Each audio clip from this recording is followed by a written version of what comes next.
کوئی مالدار آدمی مہنگا بکرا مہنگا جانور لے کے آ گیا، سارے محلے کو دکھاتا ہے، اس کے بچے صبح کو نکلتے ہیں لے کر قربانی سے پہلے پورے محلے کا چکر لگاتے ہیں، ابا بھی 4 لوگوں کو بار بار اس کی قیمت بتاتے ہیں، اتنے کا لایا اتنے کا لایا، اگر نام و نمود کے لیے دکھاوے کے لیے، اگر نیت میں دکھاوا ریاکاری آ گئی تو یاد رکھنا قربانی قبول نہیں ہے، اور اگر خلوص تھا نیت میں تو قربانی قبول ہو گئی، کیونکہ جب دکھاوا آتا ہے ریاکاری آتی ہے تو اس میں تکبر بھی آتا ہے، آدمی تکبر میں تو کرتا ہے نا ریاکاری، بڑا آدمی جو ہے ایٹیٹیوڈ میں رہتا، میں نے 2 لاکھ کا بکرا لیا تھا، میں نے 1 لاکھ کا بکرا لیا تھا، اتنی مہنگے بکرے کی میں نے قربانی کی ہے، تو یہ جو ریاکاری ہوتی ہے یہ تکبر پیدا کرتی ہے انسان کے اندر، ہے میرے عزیزو، تکبر کا انجام کیا معلوم نہیں ہے؟ کیا انجام تکبر کا؟ اور تکبر کس کا عمل؟ سب سے پہلے دنیا کے اندر حضرت آدم علیہ السلام پہلے انسان دنیا میں اللہ تعالیٰ نے ان کو بھیجا، پہلے آدمی پہلے بشر حضرت آدم، مگر جب حضرت آدم کو اللہ نے بنایا تو شیطان جو بعض روایات کے مطابق معلم الملکوت تھا، اس نے دیکھا آدم مٹی سے بنا ہے میں آگ سے بنا ہوں، تکبر پیدا ہو گیا، آدم کو حقیر سمجھنے لگا، خود کو بڑا افضل سمجھنے لگا، بڑا اعلیٰ سمجھنے لگا، تکبر پیدا ہو گیا، گھمنڈ پیدا ہو گیا، اللہ تعالیٰ نے ذلیل کر کے نکال دیا، وہ جس کا جنت میں آنا جانا تھا، وہ جس نے بڑے سجدے کیے تھے، عبادتیں کی تھی، بندگی کی تھی، فرمایا گیا اگر شیطان کے سجدوں کو ساری زمین پر پھیلا دیا جائے تو زمین پر قدم رکھنے کی جگہ باقی نہ رہے، اتنے سجدے شیطان کے، اتنے سجدے ہونے کے باوجود جب تکبر آیا تو اللہ نے ساری عبادتیں اس کے منہ پہ مار دیں، سارے سجدے برباد ہو گئے، ساری عبادتیں برباد ہو گئی، کس لیے کہ تکبر کیا۔ تو میرے بھائی تکبر نہ کرنا، خلوص پیدا کرو اپنے اندر، شیطان کی اتباع ہو گئی نا، یہ تو بندہ تکبر کے ساتھ کہہ رہا ہے میں نے 1 لاکھ کا بکرا قربان کیا ہے، تو نے لوگوں کو بتانے کے لیے کیا ہے یا اللہ کی رضا حاصل کرنے کے لیے؟ قربانی اگر ہوتی ہے تو فقط اللہ کی رضا کے لیے ہوتی ہے، پروردگار کی خوشنودی کے لیے، پروردگار کا قرب حاصل کرنے کے لیے، اللہ تعالیٰ کو راضی کرنے کے لیے، جناب حضرت ابراہیم کی سنت پہ عمل کرنے کے لیے، تو شیطان کی اتباع نہ کرے اس میں، اور شیطان تو کھلا دشمن ہے نا انسان کا۔ پروردگار عالم نے قرآن مجید میں فرما دیا یا ایھا الذین آمنوا ادخلوا فی السلم کافہ ولا تتبعوا خطوات الشیطان انہ لکم عدو مبین۔ پروردگار عالم نے قرآن مجید میں فرمایا اے ایمان والو، مکمل دین میں شامل ہو جاؤ، داخل ہو جاؤ پوری طرح۔ کس سے کہا جا رہا ہے؟ مومنوں سے۔ کیا کہا جا رہا ہے؟ مکمل طور پر، صرف دکھاوے کے لیے مومن نہ بنو، ریاکاری کے لیے مومن نہ بنو، صرف اپنے آپ کو نمازی کہلوانے والے مومن نہ بنو، مکمل طور پر مومن بن جاؤ، ایمان میں داخل ہو جاؤ۔ وَلَا تَتَّبِعُوا خُطُوَاتِ الشَّيْطَانِ، شیطان کی اتباع ہرگز نہ کرو۔ پروردگار عالم نے فرمایا بے شک یہ شیطان انسان کا کھلا دشمن ہے، یہ چھپا ہوا دشمن نہیں، کھلا دشمن ہے۔ ایک دشمن چھپا ہوا ہوتا ہے جسے آستین کا سانپ کہا جاتا ہے، وہ جو بالکل قریب رہتا ہے، ساتھ رہتا ہے، بظاہر دوست ہوتا ہے، اندر سے دشمن ہوتا ہے۔ ایک اور دشمن ہوتا ہے کہ وہ دوست تو نہیں ہوتا، بظاہر ہوتا دوری ہے مگر پھر بھی چھپا ہوا ہوتا ہے، پیچھے سے وار کرتا ہے۔ ایک وہ دشمن ہے جو کھلا ہے، اس نے تو اللہ سے کہہ دیا تھا اے مولا تیرے بندوں کو بہکاؤں گا، اللہ کی بارگاہ میں اس نے کہہ دیا تھا تیرے بندوں کو گمراہ کروں گا، تو پروردگار عالم نے بھی فرما دیا تھا تو گمراہ کرے گا بہکائے گا، بہکا لینا، میں بھی اپنے بندوں پہ کرم کرتا رہوں گا، جب میرے بندے سے گناہ ہو جائیں گے وہ مجھ سے معافی مانگے گا، توبہ کرے گا، میں اس کے سارے گناہوں کو معاف کر دوں گا۔ تو اللہ تعالیٰ نے بھی کرم کا وعدہ کر لیا، تو شیطان کو تکبر ہوا، اللہ نے اس کی ساری عبادتیں برباد کر دیں، ساری عبادتیں۔ تو یہ کام تکبر کرنا کس کا؟ شیطان کا۔ آج ہمارے اندر غرور، تکبر ہمارے اندر پیدا ہو گیا، ہم مغرور ہو گئے۔ اخلاق کی دولت سے کبھی دور نہ ہونا، اخلاق کی دولت سے کبھی دور نہ ہونا، کونین بھی مل جائے تو مغرور نہ ہونا۔ تو تکبر نہیں ہونا چاہیے۔ اچھا بعض لوگ کیا کرتے ہیں، دکھاوے کے لیے کھانا بنوائیں گے، بریانی بنے گی، لوگوں کو کھلائیں گے، مگر ان کا وہ عمل فقط دکھاوا ہوتا ہے۔ خلوص اگر ہے بے شک آپ کریں، اللہ کے نام پہ لوگوں کو کھلائیں، آپ کھلائیں گے اللہ روزی بڑھا دے گا، آپ کھلائیں گے اللہ رزق میں آپ کے جو ہے فراوانی عطا کر دے گا۔ فراوانی نعمت کے حصول کا ذریعہ ہے کہ آپ بھوکوں کو کھلائیں، آپ کھلائیں لوگوں کو، اللہ تعالیٰ اور مزید عطا کرے گا۔ اور پروردگار عالم خلوص دیکھتا ہے، اللہ تعالیٰ نیتیں دیکھتا ہے۔ اپنے آپ کو بدلنے کی ضرورت ہے، توبہ کرنے کی ضرورت ہے۔ اگر ہمارے اندر یہ خامیاں ہیں تو توبہ کرنا چاہیے۔ اللہ تعالیٰ کے جلیل القدر پیغمبر جناب حضرت موسیٰ علیہ السلام ایک مرتبہ اللہ تعالیٰ کی بارگاہ میں عرض کرتے ہیں، پروردگار عالم کی بارگاہ میں گزارش کرتے ہیں، یا اللہ مجھے یہ بتا کہ اس پوری کائنات کے اندر سب سے بدترین انسان کون ہے، جسے تو بالکل پسند نہیں کرتا ہے، سب سے زیادہ ناپسندیدہ جسے تو بالکل پسند نہیں کرتا۔ یا اللہ پوری کائنات کے اندر روئے زمین پر تیرا سب سے زیادہ ناپسندیدہ بندہ کون ہے؟ اللہ تعالیٰ نے فرمایا فلاں بستی میں جاؤ، فلاں انسان ہے وہ میرا سب سے زیادہ ناپسندیدہ بندہ، میں اسے بالکل پسند نہیں کرتا۔ حضرت موسیٰ علیہ السلام گئے اسے دیکھنے کے لیے کہ دیکھیں تو چل کے کون ہے وہ بدنصیب جسے اللہ بالکل پسند نہیں کرتا، سب سے زیادہ ناپسند اگر اللہ کرتا ہے تو اسی کو کرتا ہے۔ حضرت موسیٰ علیہ السلام گئے، اور حضرت موسیٰ علیہ السلام نے جانے کے بعد میں جب اس انسان کو دیکھا، وہ نہایت بدسلوکی لوگوں کے ساتھ کرتا ہے، بدتمیزیاں کرتا ہے، گناہوں میں ڈوبا رہتا ہے، زندگی گناہوں میں گزر رہی ہے۔ حضرت موسیٰ علیہ السلام گئے، اس شخص کو دیکھا، اس انسان کو دیکھا، اس کے دروازے پر گئے، اس کے گھر کے حالات دیکھے، اس کو دیکھا، واپس آ گئے۔ پھر ایک مرتبہ اللہ کی بارگاہ میں اگلے دن عرض کرنے لگے، اے رب لا یموت لم یزل، اب تو نے وہ بندہ تو دکھا دیا جو سب سے زیادہ ناپسندیدہ، اے مولا اب وہ بندہ بھی دکھا دے جو سب سے زیادہ پسندیدہ ہے، جسے تو کائنات میں سب سے زیادہ پسند کرتا ہے، جس سے محبت کرتا ہے۔ اللہ تعالیٰ نے فرمایا، نشانی اللہ تعالیٰ نے بتائی، فلاں جگہ پر جاؤ ایک بندہ ملے گا، نشانی اللہ نے بتائی۔ حضرت موسیٰ علیہ السلام پھر گئے تو پتہ لگا جسے کل دیکھ کر گئے تھے آج بھی وہی بندہ ہے۔ پروردگار عالم کی بارگاہ میں عرض کرنے لگے، مولا یہ تو وہی بندہ ہے جسے کل دیکھ کے گیا، یہ تو تیرا سب سے زیادہ ناپسندیدہ بندہ ہے۔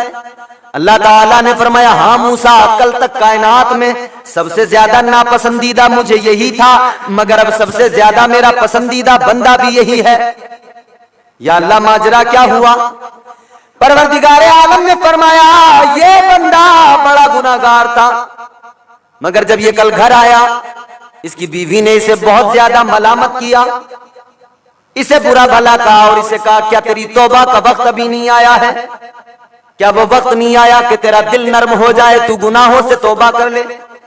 بیوی نے کہا، او میرے شوہر سن لے، اب تو تیری وجہ سے ہم محلے میں بھی بدنام ہو گئے، لوگ ہمیں دیکھ کر بھی کہتے ہیں کہ یہ اس شخص کی بیوی ہے جو بہت بڑا گناہگار ہے۔ بیوی نے کہا تھا دل سے کہ خدا کے لیے اب تو باز آ جا، اب تو توبہ کر لے۔ اس انسان نے پھر سچی توبہ کی۔ اللہ فرماتا ہے، اے موسیٰ یہ بندہ کل تک توبہ کرنے سے پہلے سب سے زیادہ مجھے ناپسند تھا، اور جب اس نے توبہ کی ہے تو اب اسے سب سے زیادہ میں اس کا رب پسند کرنے لگا ہوں۔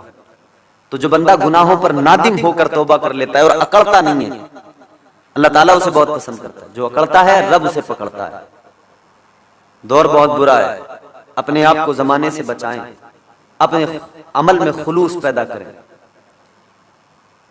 اور جب تقسیم کیا کریں نا قربانی کا گوشت تو خبردار یہ یاد رکھنا کہ کبھی بھی تکبر بات کہی۔ زہر عزت و اطلاع محمد کہ ہے عرش حق زیر پائے محمد، خدا کی رضا چاہتے ہیں دو عالم، خدا چاہتا ہے رضا محمد۔ اللہ نے ان 3 دنوں کے اندر روزے کی اجازت نہیں دی، روزہ نہیں رکھ سکتے ہیں۔ ایک کیٹیگری تو یہ ہو گئی جو ان 3 دن میں بھی گوشت نہیں کھاتے، مگر دوسری کیٹیگری ایک اور ہے، وہ بڑے خطرناک لوگ ہیں۔ وہ ایک مہینہ فریج میں رکھ کر گوشت خود تو کھاتے رہیں گے مگر کسی غریب کو نہیں کھلائیں گے، وہ کسی غریب کو کھانے کو نہیں دیں گے۔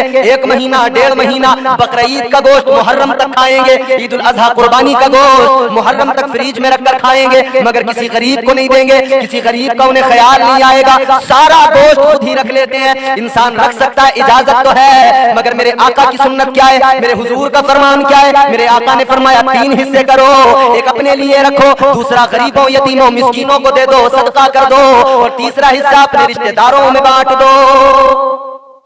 مگر لوگ سارا کا سارا فریج میں رکھا اور محرم تک بس اسی گوشت کو کھا رہے ہیں، کبھی کسی غریب کو نہیں دیتے۔ میرے عزیز، اسلام تو رحم دلی سکھاتا ہے، اسلام تو صدقہ و خیرات کا حکم دیتا ہے۔ یاد رکھنا، جنتی جنت میں ہوں گے، دوزخی دوزخ میں ہوں گے۔ ادھر وہ جنتی جنت کے مزے لے رہے ہوں گے، جنت کی بہاریں، جنت کی رنگینیاں، جنت کی رانائیاں، جنت کا حسن۔ ادھر دوزخ میں دوزخی ہوں گے، جہنم میں جہنمی، بڑے پریشان، تکلیفوں میں گزر رہی ہے، عذاب ہو رہے ہیں، مشکلوں کا سامنا ہے۔ اللہ اکبر کبیرہ، وہ سارے جہنم والے کہیں گے مولا جنہیں تو نے جنت میں بھیج دیا، یا اللہ ہم جہنمی ان سے بات کرنا چاہتے ہیں۔ تو ایک مقام ایسا ہوگا، ادھر جہنم میں جہنمی، ادھر جنت میں جنتی، مگر ایک دوسرے سے وہاں پر بات کر سکتے ہیں، ایک دوسرے کو وہاں سے دیکھ سکتے ہیں۔ تو یہ جہنمی جو جہنم میں ہوں گے، جنتی ادھر جنت میں ہوں گے، جنتی کہیں گے یہ بتاؤ کون سا عمل تھا جو تمہیں جہنم میں لے آیا؟ جنت والے معلوم کریں گے کون سا عمل تھا تمہارا جو تمہیں یہاں لے آیا۔ تو یہ کیا کہیں گے؟ وہ جنتی کہیں گے، اللہ کا قرآن کہتا ہے ما سلککم فی سقر۔ تو یہ جنتیوں کا جب سوال ہوگا کس لیے آ گئے جہنم میں، تو پھر جہنم کے اندر سے جہنمی جواب دیں گے، یہ دوزخی جواب دیں گے قالوا لم نک من المصلین، کہیں گے ہماری پہلی خرابی ہے، پہلی وجہ یہ ہے ہمیں جہنم میں پہنچانے کی کہ ہم نماز نہیں پڑھتے تھے، نمازوں کو چھوڑ دیا کرتے تھے، بے نمازی تھے، اس لیے ہمیں جہنم میں ڈال دیا گیا۔ اب یہ دوسری وجہ بتائیں گے، انہوں نے کہا قالوا لم نک من المصلین ولم نک نطعم المسکین، کہیں گے دوسرا ریزن ہمارے جہنم میں پہنچنے کا، دوسری وجہ ہمارے جہنم میں پہنچنے کی یہ ہے ہم مسکینوں کو کھانا نہیں کھلاتے تھے، ہم غریبوں پر ترس نہیں کھاتے تھے، ہم یتیموں پر صدقہ و خیرات نہیں کیا کرتے تھے، انہیں کھانا نہیں کھلاتے تھے۔ تو غریبوں کو نہ کھلانا، یتیموں مسکینوں کو نہ کھلانا کیا ہے؟ قرآن کے مطابق یہ وہ عمل ہے جو بندے کو جہنم میں پہنچا دیتا ہے۔ اور اسی کے تعلق سے قرآن مجید میں دوسرے مقام پر فرمایا گیا أَرَأَيْتَ الَّذِي يُكَذِّبُ بِالدِّينِ فَذَلِكَ الَّذِي يَدُعُّ الْيَتِيمَ وَلَا يَحُضُّ عَلَىٰ طَعَامِ الْمِسْكِينِ فَوَيْلٌ لِّلْمُصَلِّينَ۔ یہ آپ پوری سورہ مبارکہ پڑھیے، اس میں آپ کو اندازہ ہوگا کہ یہ غریبوں کو نہ کھلانا، وَلَا يَحُضُّ عَلَىٰ طَعَامِ الْمِسْكِينِ، یہ کیسا عمل ہے؟ تو قرآن مجید تو کہتا ہے کہ غریبوں کو کھلاؤ، اور یہاں پر ہم کیا کر رہے ہیں؟ فریج میں اسٹور کر کے رکھ رہے ہیں گوشت۔ بھائی خدا را غریبوں کی مدد ضرور کریں۔ آپ کے بچے تو سال بھر گوشت کھاتے ہیں، آپ کو بڑے مہنگے مہنگے پکوان گھر میں بناتے ہیں، آپ تو کبھی مٹن لے کے آتے ہیں، کبھی چکن لے کے آتے ہیں، کبھی بڑے کا لے کر آتے ہیں، لیکن وہ غریب اور ان غریبوں کے بچے جن کے گھر کا چولہا نہیں جلتا ہے، وہ جب ان کے بچے فرمائش کرتے ہیں، کھانے کو کہتے ہیں، تو وہ غریب رات کے سناٹے میں آنسو بہاتے ہیں۔ ان غریب بچوں کی مائیں انہیں دلاسا دے کر جھوٹ بول بول کر سلاتی ہے کہ ہاں اب انتظام ہوگا، اب انتظام ہوگا۔ تو یہ ایک موقع قربانی کا ایسا آتا ہے کہ جب گوشت کی کمی نہیں ہوتی ہے قربانی کرنے والوں پر، تو بھلا ایسے موقع پر بھی کیا آپ غریبوں کو نہیں دے سکتے؟ کیا ان کے بچوں کو آپ کھلا نہیں سکتے؟ کھلا سکتے ہیں، یقیناً کھلا سکتے ہیں۔ اور یہ موقع تو چھوڑیے، اگر ہمارے امیر چاہیں تو غریبوں کو پورے سال کھلا سکتے ہیں۔ اسلام تو وہ پیارا مذہب ہے، وہ پاکیزہ مذہب ہے کہ اسلام نے اپنے ماننے والوں کو رحم دل بنایا ہے. اور اسلام کا سسٹم دیکھو، اسلام کا نظام دیکھو. زکوٰۃ فرض کی گئی، صدقات کا حکم دیا گیا. انما الصدقات للفقراء والمساکین، صدقات کا حکم دیا گیا، زکوٰۃ کا حکم، زکوٰۃ فرض کر دی گئی مالک نصاب پر. مطلب کیا ہے؟ اسلام یہ چاہتا ہے کہ اسلام کے ماننے والے جو مالدار ہیں وہ اپنے مال کا 2.5% نکال کر غریبوں کو دے دیں تاکہ کسی غریب کے بچے بھوک سے نہ مرے، اسلام سے غربت دور ہو جائے. اسلام کا تو نظام ہی یہ سکھاتا ہے کہ اسلام کے ماننے والے غریبی، مفلسی، تنگ دستی سے دور ہو جائیں، تنگ دستی ان کے قریب نہ آئے. مگر واہ امیرو، تمہیں اپنے بچوں کی بڑی فکر ہے، غریب کے بچوں کی ذرا سی فکر نہیں. یقیناً آپ کہہ سکتے ہو کہ ہم کماتے ہیں، محنت کرتے ہیں، اپنے بچوں کے لیے کرتے ہیں، کیوں دے دیں کسی کو؟ نہ میرے عزیز، صرف یہ نہ کہو کہ تم کماتے ہو، محنت کرتے ہو. اگر اللہ تبارک و تعالیٰ نہ دے تو تم رات دن محنت کر لو، 12 گھنٹے کام کرنا چھوڑو میاں، 24 گھنٹے کام کر لو. اگر رب دینا نہ چاہے تو کوئی طاقت نہیں ہے کہ کما کے دکھا دے. اگر اللہ نہ دے تو کوئی دینے والا نہیں ہے. اللہ دے رہا ہے، رب دے رہا ہے. رب کی رضا میں راضی ہو جاؤ. وہ دیتا ہے تو تمہیں اکیلے کو نہیں، تمہارے مال کے اندر وہ کئی لوگوں کا حصہ تمہیں دیتا ہے. وہ تمہیں دیتا ہے، امین بنا کر دیتا ہے. امانت میں خیانت نہ کرو. وہ رب چاہتا ہے میرے بندے، میں نے تجھے دیا ہے، میں نے تجھے جو دیا ہے اس میں تیرا بھی حصہ ہے، تیرے بچوں کا بھی حصہ ہے، تیرے بھائی بہن ماں باپ کا بھی حصہ ہے، اور اس میں امت کے غریبوں کا بھی حصہ ہے. تو اللہ دے رہا ہے تو اکڑ کے نہ چلو خدا را. تکبر برباد کر دیتا ہے. مال کا گھمنڈ، دولت کا گھمنڈ نہ کرنا، غریبوں کو حقیر نہ سمجھنا. ورنہ وہ کسی شاعر نے کہا ہے نا، تو کسی اور سے نہ ہارے گا، تو کسی اور سے نہ ہارے گا، تجھ کو تیرا غرور مارے گا. تو یاد رہے، غریبوں کا حق نہ مارے. صدقات خیرات ضرور غریبوں کو دیں، اور خاص طور پر اپنے رشتہ داروں میں، اپنے عزیز و اقارب میں، اپنے محلے بستی میں، اپنے آس پاس کے لوگوں میں دیکھیں جو غریب ہیں، مفلس ہیں، تنگ دست ہیں، ان کو قربانی کا گوشت بھی دیں اور ویسے بھی ان کی مدد کریں. اسٹور کر کے رکھ لیا، محرم تک کھا رہے. خدا کے بندو، اللہ تمہیں دے رہا ہے، تم تو خرید کے بھی کھا سکتے ہو. بلکہ تقوی کی اعلیٰ ترین منزل جو بزرگوں نے تقوی سکھایا، اس کی اعلیٰ ترین منزل تو یہ ہے کہ خود بھوکے رہ کر غریبوں کو کھلانا. آپ تاریخ پڑھ کر دیکھ لو، اللہ اکبر کبیرہ، میرے آقا کے غلاموں نے یہی کیا ہے جو میرے آقا نے سکھایا، اسی پر عمل کیا. خود نہیں کھایا، غریبوں کو کھلایا ہے. نبی کے اصحاب کو دیکھ لو یا حضور کی آل کو دیکھ لو، غریبوں کو کھلانے کے یوں تو بہت سارے فضائل ہیں. اللہ تعالیٰ کس قدر راضی رہتا ہے اس بندے سے جو غریبوں کو کھلاتا ہے. اللہ کے پیارے پیغمبر جناب حضرت ابراہیم علیہ السلام، آپ ہمیشہ اپنے دسترخوان پر کسی مہمان کو بٹھاتے تھے تب کھاتے تھے. مہمان نہیں ہوتا تھا جب تک دسترخوان پر تو کھاتے نہیں تھے. اے قربانی کرنے والوں، حضرت ابراہیم علیہ السلام اور حضرت اسماعیل علیہ السلام کی یاد میں قربانی کر رہے ہو، اللہ کی رضا کے لیے کر رہے ہو تو توجہ سے سنو. یہی حضرت ابراہیم علیہ السلام ہے، جب تک مہمان نہیں ہوتا تھا کھانا نہیں کھاتے تھے. مہمان کو ضرور اپنے دسترخوان پر بٹھایا کرتے تھے. ایک مرتبہ کھانے کا وقت ہے، مہمان کوئی نہیں، وقت گزرتا جا رہا ہے، مہمان کوئی نہیں آیا. آپ گھر سے باہر نکلے، ایک انسان ملا، اس کو پکڑ کر لائے، کہنے لگے چل میرا مہمان بن جا، میرے ساتھ کھانا کھا لے. وہ آپ کے ساتھ آ گیا. گھر میں آنے کے بعد میں دسترخوان پر بٹھایا، کھانا لگ گیا. آپ نے فرمایا چلو بسم اللہ پڑھ کر اللہ کا نام لے کر کھانا شروع کر دو. جیسے حضرت ابراہیم علیہ السلام نے فرمایا کہ اللہ کا نام لے کر کھانا شروع کرو، وہ انسان اچھل گیا، کہنے لگا ابراہیم کھلانا ہے تو کھلاؤ، نہیں کھلانا ہے تو نہ کھلاؤ، مگر سن لو میں اللہ کا نام لے کر شروع نہیں کروں گا، اس لیے کہ جس رب کو تم مانتے ہو میں اسے مانتا ہی نہیں ہوں. میں جس رب کو مانتا ہی نہیں ہوں اس کا نام لے کر کیوں شروع کروں، کیوں اس کا نام لے کر شروع کروں. حضرت ابراہیم علیہ السلام نے اتنا سنا، فرمانے لگے اے انسان سن لے، تجھے گھر میں لانے کا مقصد، تجھے مہمان بنانے کا مقصد، تجھے کھانا کھلانے کا مقصد ایک ہے کہ میں رب کی رضا کے لیے کھلا رہا ہوں، رب راضی ہو جائے، اللہ کے نام پر کھلا رہا ہوں، اور تو اسی کا نام لینے کو تیار نہیں ہے تو تجھے کھلانے کا فائدہ کیا. اس نے کہا ٹھیک ہے، دسترخوان سے اٹھ کر چلا گیا. ادھر وہ انسان اٹھ کر گیا ہے، ادھر اللہ کا پیغام آ گیا، ابراہیم تم نے ہمارے بندے کو ناراض کر دیا، ابراہیم تم نے ہمارے بندے کا دل دکھا دیا. یا اللہ کس کا دل دکھا دیا؟ مالک وہ جو تیرا نام نہیں لینا چاہتا، یا اللہ وہ جو تیرا نام لینے میں بھی اسے پریشانی ہے وہ. اللہ نے فرمایا ہاں وہ بندہ تو ہمارا ہی ہے نا، اور رب تو بندوں سے پیار کرتا ہے نا. وہ نوازنے پہ آئے تو نواز دے زمانہ، وہ کریم ہی جو ٹھہرا تو کرم کا کیا ٹھکانہ. اے خالق کل آپ اپنی حکایت کا گواہ تو، دنیا کے ہر ایک راز کی ساتھ کا گواہ تو، آدم کو جو سجدہ نہ کیا حکم پہ تیرے، ابلیس کی بے دام حماقت کا گواہ تو، ایثار خلیلی میں تیرا حکم آیا تھا، اقرار ذبیحی کی اطاعت کا گواہ تو، بے جرم زلیخا کی وہ تہمت کے بہانے زندان میں یوسف کی حراست کا گواہ تو، قرآن کی آیات یہ کہتی ہیں مجھے بول، صدیق و محمد کی رفاقت کا گواہ تو۔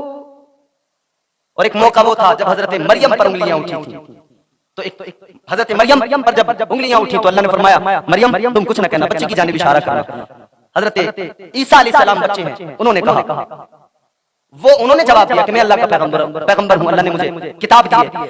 قال انی عبد اللہ آتانی الکتاب وجعلنی نبیا، تو جواب اللہ نے طفلی کے عالم میں حضرت عیسیٰ علیہ السلام سے دلوایا۔ اے خالق کل آپ اپنی حکایت کا گواہ تو، دنیا کے ہر ایک راز کی ساتھ کا گواہ تو، اے مولا گواہی تیری ہے، تو ہر راز سے پردہ بھی اٹھا دیتا ہے، کبھی پردہ بھی عیبوں پر ڈال کے عیبوں کو بھی چھپا دیا کرتا ہے، تو جب چاہے جس کے لیے چاہے کائنات کی ہر شے اس کی نظروں کے سامنے کر دے، اور جب چاہے جس کے لیے چاہے جو سامنے ہے اسے بھی پوشیدہ کر دے، مولا گواہی تیری ہے۔ اے خالق کل آپ اپنی حکایت کا گواہ تو، دنیا کے ہر ایک راز کی ساتھ کا گواہ تو، ایک طفل سے دلوائی تھی مریم کی صفائی، دامان عائشہ کی طہارت کا گواہ تو وہ اللہ ہے نا، وہ تو بندوں سے پیار کرتا ہے، کتنا فرمایا گیا اللہ اپنے بندوں سے 70 ماہوں سے زیادہ محبت کرتا ہے۔ اللہ نے فرمایا ابراہیم سنو وہی میرا بندہ ہے، تم نے اسے ناراض کر دیا، کہنے لگے مولا وہ تیرا نام لینے کو تیار نہیں۔ اللہ نے فرمایا ابراہیم یہ بتاؤ اس کی عمر کتنی ہوگی؟ حضرت ابراہیم علیہ السلام عرض کرتے مالک اس کی 60 یا 80 سال کی عمر ہوگی، 60 برس یا 80 برس کی عمر ہوگی۔ اللہ نے فرمایا ابراہیم سنو اتنی عمر کے اندر اس نے کبھی ہمارا نام نہ لیا، اس نے کبھی ہماری توحید کی گواہی نہیں دی، سمدیت و احدیت کی گواہی نہیں دی، اس نے کبھی کلمہ نہیں پڑھا، کبھی ہمارا نام نہیں لیا، مگر سنو ابراہیم اتنا وقت ہو گیا، اس کی ساری عمر اسے ہم نے رزق برابر دیا ہے، 2 3 وقت دیا ہے۔ اے ابراہیم جسے ہم نے 60 برس 80 برس تک نام نہ لینے کے باوجود بھی کھلایا ہے، تم اسے ایک وقت نہ کھلا سکے، ایک وقت میں دسترخوان سے اٹھا دیا، ناراض کر کے بھیج دیا۔ اللہ نے فرمایا ابراہیم ناراض کر دیا، اٹھ کر گئے، مالک کبھی لاتا ہوں بلا کر گئے، وہ آدمی راستے میں ملا، کہا چلو میرے مہمان بن جاؤ، اس نے کہا ابھی تو تم نے مجھے بھیج دیا تھا، اب پھر بلانے آ گئے، بلانے آئے ہو تو یاد رکھ لو اللہ کا نام نہیں لوں گا، فرمایا نہ لینا اللہ کا نام، چل لانے لگے ساتھ، وہ کہنے لگا ابراہیم اتنا بدلاؤ کیسے، اتنی تبدیلی کیسے، ابھی دسترخوان سے اٹھا دیا، اب ہم سے آگے ہمیں راستے میں مل گئے، ہم سے تو منع کر دیا گھر گئے تھے، لیکن یہ بتاؤ کون سے راستے سے گئے تھے، کدھر سے گئے تھے تو ہم سے آگے پہنچ گئے تھے۔ حضرت عبداللہ بن مبارک نے فرمایا کیسی بات کرتے ہو، میں تو اپنے گھر کے اندر تھا، میں تو گیا ہی نہیں تھا۔ حاجی نے کہا نہیں میں نے تو اپنی آنکھوں سے دیکھا ہے، الغرض یہ وہاں سے نکلے، دوسرے حاجی سے ملاقات کی، اس نے کہا عجیب آدمی ہو، مینا میں ایک مرتبہ ملے دوبارہ نہیں ملے، کہا تم نے ملتے ایک اپنے پیسوں کی تھیلی مجھے دی تھی، وہ میرے ہی پاس چھوڑ کر چلے گئے، دوبارہ تم ملے نہیں، یہ تم کو دے نہ سکا، یہ تمہارے پیسوں کی تھیلی اب تک سنبھالے ہوئے تھا، میں یہ اپنی امانت سنبھالو، اپنی امانت رکھو۔ آپ نے پیسوں کی تھیلی دیکھی، وہ بہو وہی تھیلی ہے جو انہوں نے سید زادی کو دی تھی، جو انہوں نے مصطفیٰ کی شہزادی کو دی تھی۔ جب اس کو کھول کر دیکھا 300 درہم دیے تھے، 600 اس تھیلی کے اندر موجود ہے، اللہ اکبر دگنے موجود ہے، یہ بڑے حیران ہو گئے، گھر آ گئے، کسی فکر میں گم ہے، ذرا سی آنکھ لگی ہے کہ قسمت بیدار ہو گئی، خواب دیکھا، خواب میں مدینے والے مصطفیٰ تشریف لے آئے، تاجدار مدینہ خواب میں آ گئے۔ یہ مائک بالکل بنڈل ہے، اس میں تقریر کرنے کا کوئی مطلب نہیں۔ آ گئے مصطفیٰ جان رحمت، تاجدار مدینہ نے فرمایا اے عبداللہ ابن مبارک کیا ہوا، کس لیے حیران ہو، کس لیے پریشان ہو؟ یا رسول اللہ میں حج کرنے نہیں گیا تھا، لوگ کہتے ہیں گیا ہوں۔ میرے آقا نے فرمایا اے عبداللہ تم واقعی نہیں گئے تھے، مگر جو لوگ کہہ رہے ہیں وہ بھی درست کہہ رہے ہیں، جھوٹ نہیں بول رہے۔ یا رسول اللہ معاملہ کیا ہے؟ آقا نے فرمایا کیوں نہیں گئے تھے آپ؟ میری شہزادی کی مدد کی تھی، میری شہزادی کی مدد کرنے کی وجہ سے نہیں گئے تھے۔ آقا نے فرمایا تمہارے اس عمل پر تمہارا رب بھی راضی ہو گیا، رب کا محبوب بھی راضی ہو گیا، اتنا راضی اللہ تعالیٰ نے تمہارے اس عمل سے راضی ہو کر ایک بڑی فرشتے کو حکم دیا وہ تمہاری شکل اختیار کرے اور تمہارے نام سے حج کرے، تمہارے نام سے تمہاری جانب سے حج کرے۔ فرمایا میرے آقا نے اس فرشتے نے تمہاری جانب سے حج کیا، وہ حج کرنے کے لیے گیا، اس نے حج کیا ہے، ثواب اس کا اللہ تعالیٰ تم کو عطا فرما رہا ہے۔ آقا نے فرمایا تم نے میری بیٹی کی مدد کی، تم نے میری شہزادی کا خیال کیا، تم نے 300 دیے تو پھر میرے لیے بھی لازمی تھا کہ تمہیں ڈبل دیا جائے۔ آقا نے فرمایا تم نے 300 دیے، ہم نے تمہیں 600 لوٹا دیے ہیں، تم نے میری شہزادی کی مدد کی ہے، ہم نے تمہیں اس کا صلہ ڈبل کر کے دیا ہے۔ آقا نے فرمایا اے عبداللہ وہ جو فرشتہ تمہاری شکل اختیار کر کے حج کرنے گیا وہ فقط اس سال نہیں گیا ہے بلکہ قیامت تک اللہ نے اس کی ڈیوٹی لگا دی، ذمہ داری مقرر کر دی، اب قیامت تک وہ حج کرتا رہے گا، ثواب اللہ تم کو عطا کرتا رہے گا۔ تو نیتوں سے بڑا معاملہ ہوتا ہے۔ حرام جمع کر کے کسی کو 1 روپیہ دینے کو تیار نہیں، صدقہ خیرات کرنے کو تیار نہیں، سو چوہے کھا کے بلی حج کو چلے۔ تو بھائی حج کریں تو بالکل قاعدے کے ساتھ۔ پروردگار عالم خالق کائنات رب لم یزل لا یزال نے حضرت ابراہیم علیہ السلام کو حکم دے دیا، فرمایا پروردگار نے اے ابراہیم اعلان کرو، اے میرے مولا کیا اعلان کروں، کون سنے گا، کون سننے والا ہے؟ عرض کرنے لگے یا اللہ کون سنے گا؟ اللہ تعالیٰ نے فرمایا اے ابراہیم تم اعلان کرو، اعلان کرنا تمہارا کام ہے، سنانا تمہارے رب کا کام ہے۔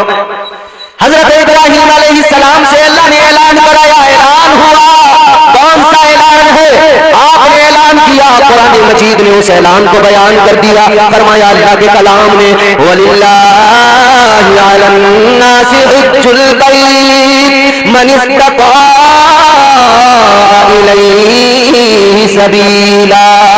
پروردگار عالم نے اعلان کرا دیا، حضرت ابراہیم علیہ السلام نے اعلان کر دیا، تاجدار مدینہ کے غلاموں اعلان ہو گیا، اعلان کر دیا گیا، اور ادھر حضرت ابراہیم نے اعلان کیا، فرمایا گیا اللہ تعالیٰ نے آپ کے اس اعلان کی آواز کو تمام دنیا کے انسانوں تک پہنچایا، جو انسان دنیا میں موجود تھے انہوں نے بھی اس اعلان کو سن لیا، جو دنیا میں نہیں تھے اپنی ماؤں کے شکم کے اندر تھے اللہ تعالیٰ نے ان کو بھی وہ آواز سنائی، جو عالم ارواح کے اندر تھے اللہ نے ان کو بھی وہ آواز سنائی۔ اعلان کیا تھا؟ اللہ تعالیٰ نے حج کعبہ حج کرنا جو فرض کیا اس کی فرضیت کا اعلان تھا، اس کی فرضیت کے اعلان پر اللہ نے وہ اعلان سب کو سنایا، جس نے جہاں جہاں سنا اس نے سن کر لبیک کہہ دیا، عالم ارواح میں لبیک کہا، ماں کے شکم میں لبیک کہا، ماں کے شکم میں یا عالم ارواح کے اندر اگر کسی نے 1 مرتبہ لبیک کہا، علماء فرماتے ہیں وہ اپنی زندگی کے اندر 1 مرتبہ حج کرنے ضرور جائے گا، اگر کسی نے 2 مرتبہ لبیک کہا تھا فرمایا گیا وہ 2 مرتبہ حج کرنے جائے گا، جس نے 3 مرتبہ کہا تھا وہ اپنی زندگی میں 3 مرتبہ حج کرنے کے لیے جائے گا۔ 1 مرتبہ کہا تو 1 مرتبہ جائے گا، 2 مرتبہ تو 2 مرتبہ۔ کہاں جائے گا؟ کعبے کا طواف کرنے۔ کہاں جائے گا؟ حجر اسود کو چوم لے، کعبے کے ارد گرد چکر لگانے۔ ابھی حضرت نے فرمایا تھا جب کعبے پہ پہلی نظر پڑتی ہے جو مانگو وہ دعا قبول ہوتی ہے، جو دعا مانگو وہ قبول ہوتی ہے۔ تاجدار مدینہ والی کائنات مصطفیٰ کریم کے عاشقوں ذرا دل لگاؤ، مختصر وقت میں بات کو ختم کرنا ہے۔ پہلی نظر کعبے پہ پڑے، جو دعا مانگو اللہ تعالیٰ اس دعا کو قبول فرماتا ہے۔ کیا ہے کعبہ؟ ذرا کعبے کو سمجھو، کعبہ کہتے کس کو ہے؟ پتھروں سے بنی ہوئی 4 دیواری اور اس کے اوپر چھت۔ جس طرح آپ کمرہ تعمیر کرتے ہو نا، بالکل اسی طرح چاکور چاروں طرف سے دیواریں ہیں اور اوپر سے چھت ہے۔ اس عمارت کا نام کعبہ ہے کہ اس میں ایک جانب کو حجر اسود، وہ پتھر جو جنت سے آیا وہ اس کے اندر لگا ہوا ہے، جس کو حجاج اکرام چومتے ہیں۔ کعبہ یہ ہے۔ ہمارے حضرت رات دن کتابوں میں رہتے ہیں، چونکہ مدرسے میں پڑھاتے ہیں، ہم کم علم لوگ بھی ان کے پاس بیٹھ بیٹھ کر کچھ علم حاصل کر لیتے ہیں۔ مگر میں ایک بات آپ کی خدمت میں عرض کرنا چاہتا ہوں، کعبہ کیوں بنا، کیوں اس کو بنایا گیا، کیوں کعبے کو دنیا میں زمین پر بنایا گیا اور یہ کس جگہ پر بنا ہے؟ تو بات کو شروع سے شروع کرنا پڑے گا۔ پروردگار عالم نے جب دنیا کے پہلے انسان کو بنایا، تمہارے میرے باپ نسل انسانی کے باپ حضرت آدم علیہ السلام، اللہ تعالیٰ نے بنانے سے قبل فرشتوں سے فرمایا، قرآن گواہ ہے،